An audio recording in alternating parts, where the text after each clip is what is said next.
Christy and Gene, I'd like to say thank you for the added pressure. I don't have Frosties to distribute. I'm just laying that out there right off from the offset. Next time you know. Now I know.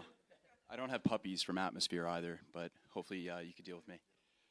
So as mentioned, I'm Patrick Murray. I'm the VP of Marketing at Talon, and for the purpose of this presentation, I'm going to go through some of the out-of-home trends that are driving growth in this industry that we love so much. So kicking off, four of the main trends that we're talking about today. Number one, the brand building power of out-of-home, kind of one of the table stakes elements of out-of-home. Number two, the continued growth, that growth trajectory of programmatic digital out-of-home. Number three, retail media and the rise of retail media and digital out-of-home, enabling the influence along the path to purchase. And then finally, creative impact. The creative impact and innovation that exists kind of only in our industry. So hopping right in, brand building. It's been a table stakes attribute of the medium forever. The sky is also blue, Pat. I'm not really breaking any ground here. However, as there's been such a clear shift into performance marketing channels, there's going to be a bigger opportunity for brands to tap into that brand building power of out-of-home.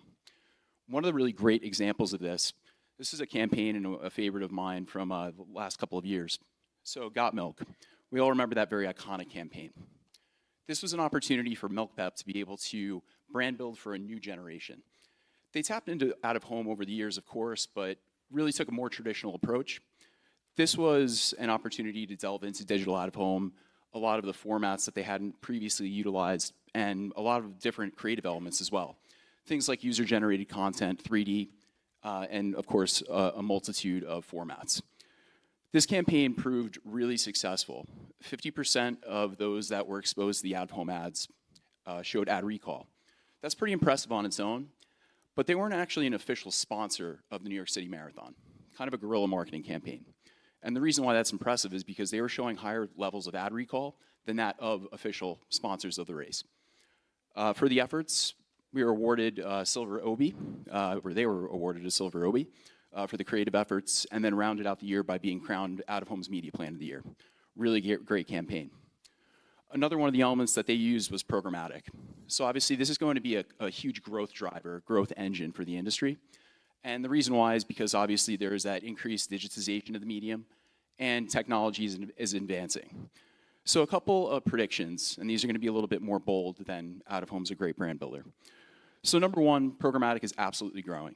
It's going to continue to be that growth engine in the industry, but we're not going to say that it completely usurps traditional buying methods. I believe it was Albert that said it yesterday, this has to be done in tandem with some of the traditional buying methods. But again, growing, and because of that, there's more opportunities for omni-channel teams to integrate this into their media plans. There's going to be more digital out-of-home inventory available for them, and we're going to make it more seamless and easier for them to be able to tap into it. And again, this is also going to make a lot of the campaigns that are lower funnel metrics, things like driving footfall, sales or web conversions, it's going to make that a lot more possible through the use of the flexibility of the medium. Great example of this was a campaign that we executed with Assembly for Elevance Health. They're in the midst of a rebrand, and they wanted to take a very intelligent approach to their programmatic digital out-of-home campaign. We were able to integrate first and third-party data, which allowed us to identify new forms of inventory that they hadn't previously been tapping into. Things like endemic point of care, high dwell time medias like retail media, which we'll get into in just a second as well. And again, we made it really simple. Their digital teams had the ability to integrate this because we packaged up PMP deals, delivered it to their omni-channel DSP seats, and allowed them to integrate it very seamlessly the same way that they would execute a digital buy. So retail media, we heard a lot about this through the course of 2023, of course, and it's going to continue to be a more pivotal player in the strategy for shopper marketing. And for good reason. A staggering number of in-store sales take place in brick and mortars, of course, in-store. 85% of all retail sales are taking place in those brick and mortar locations. That's across all categories, all markets. Again, staggering number. Also pretty staggering is the effectiveness piece of it. 3 in 4 consumers are able to recall the ad messaging that they see within the stores. That number jumps to 81% when you talk about consumers with an HHI of 100K or more, adults 30 to 44. More impressive is that 42% of those consumers are saying that that actually has an impact or an influence on their purchase decisions. So the efficacy is definitely there. And the inventory is growing for good reason. You see a lot of these brands, logos might be a little bit small, but definitely recognizable logos of retailers that run the gamut. So what's the advantage? Well, there's that continuity piece. You're able to have a consistent message from the moment a consumer leaves their home, when they're on the go to locations, whether it's commuting to work, going to entertainment venues, or maybe even running errands to those physical store locations. You have the ability to remind consumers that a certain product is being sold as people get closer to stores in the vicinity of their locations. And then finally, what I like to call kind of that last touch point or the last line of defense before a physical sale is being made in store. So those in-store screens having that last impact before the physical sale. Okay, so this is my acronym portion of the presentation. Again, out-of-home has a creative impact that no other medium can really compete with.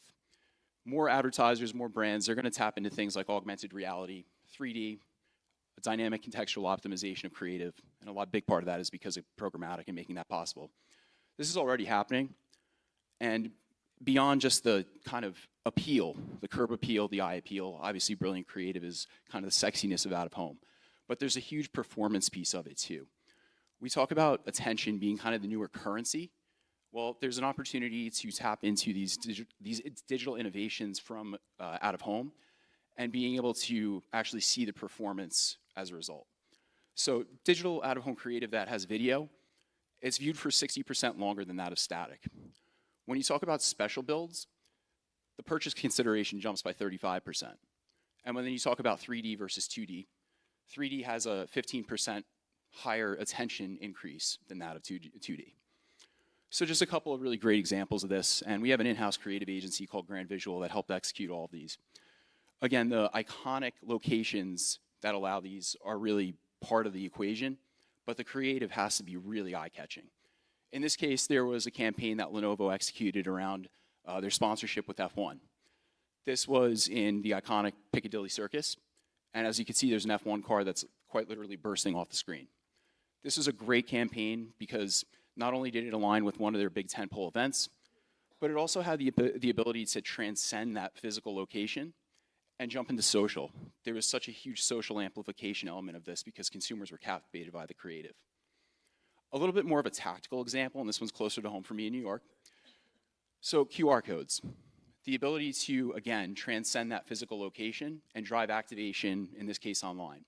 So Shake Shack had a campaign that they were interested in promoting their new limited time white truffle menu. They had an idea along with Grand Visual to create a virtual dig or a virtual scavenger hunt. What this allowed consumers to do was scan the QR codes across the city, and in a very short flight, there were 13,000 QR code scans, and it allowed them to virtually dig for prizes, anything from free Shake Shack food all the way into a monetary prize worth the value of a white truffle. And then finally, looks like maybe my creative is doubling here, but there was a great campaign that we did with Budweiser. Budweiser wanted to sponsor a campaign with the Brits, which is sort of the UK Grammys. They wanted to celebrate some underserved artists, female and non-binary artists that were not getting the type of attention that they deserved on stage at the Brits.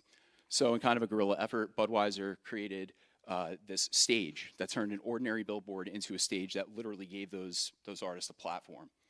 The campaign was huge, generated a ton of buzz, organic and on social. And for the efforts, it won several Clios, a Cannes Lion, and then most importantly, it earned one of those artists a record deal. So it's sort of the excellence of out-of-home creative and how that then transcends that one impact or that one place in time.